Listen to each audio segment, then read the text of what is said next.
So many women think starting a business is complicated, but it's more accessible than you think. Imagine waking up every single morning with just a joy in your step because you know you've pushed past your limitations, you started your business. You now have money flowing to you easily and freely, clients begging to do business with you. Let's make that a reality.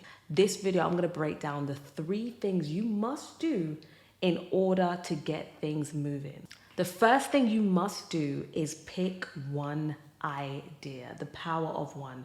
Don't underestimate the time it takes to bring one idea to life. When I was building my coaching business and I got it to 7 figures, I had to focus on one. I wanted to be a dancer. I wanted to travel around the world. I wanted to do so many different things.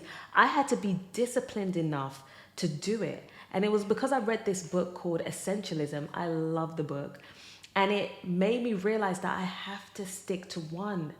People who focus on one and get that thing off the ground first are able to then go on and do multiple things. So how do you pick one idea? You might be like, I have multiple ideas. I'm good at this. I'm good at that. How do I pick one? Choose the one you're most passionate about, but also the one you have most skill in.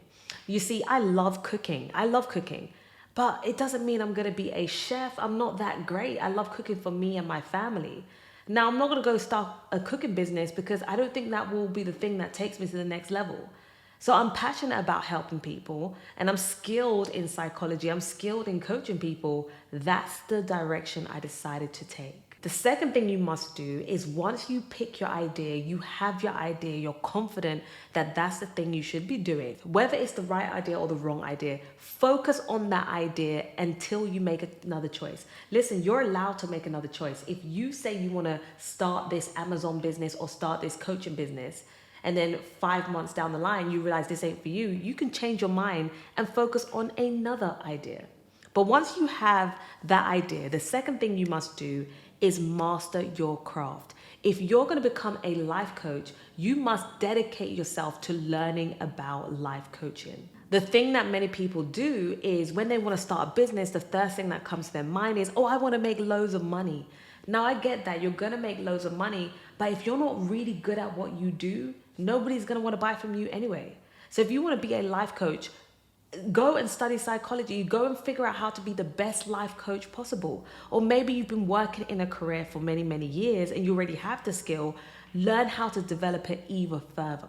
Now, this doesn't mean you shouldn't launch your business, but I want you to have this at the back of your mind that no matter what you do every day, you need to be getting better and better at what you do. I once heard this saying that if you want to make a lot of money, you have to be the person that solves the most problems. The person that solves the most problems wins. Okay, so become a master problem solver. Once you know what idea you're going to run with, think about what problems do people have with this? How can I help? How can I solve their problems? The person that solves the most problems wins. And the third thing you must do to get your business running is don't quit. Listen, it's hard running a business. There's going to be challenges. And the thing I see with new entrepreneurs or even seasoned entrepreneurs is that when something goes wrong, they think, oh, this doesn't work. I'm not going to do it anymore. I remember when I started my business, I had just left work. I plucked up the courage to leave my 9 to 5.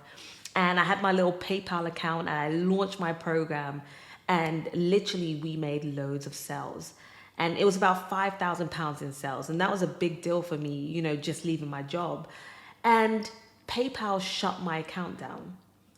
So the thing with PayPal is they do not understand large sums of money come into your account so quickly. So they shut it down and was like, we're not going to release your money until you provide this, and this.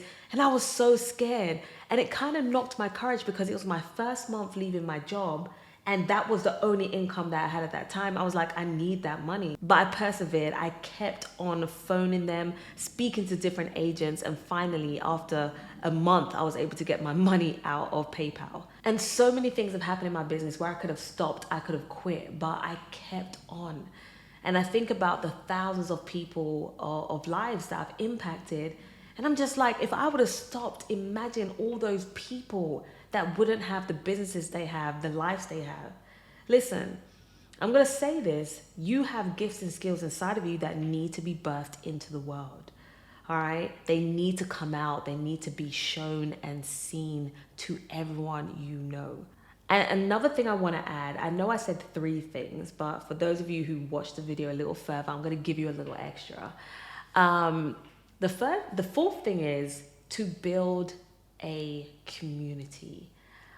I am so big on this. When I first started my business, I didn't have a product, I didn't have a service, I just had an idea. I knew who I wanted to help, I knew the problem I wanted to help them with, and I went out there into the world and started building a free community of people that I could share this information with. I wasn't trying to sell, I wasn't trying to do any of that.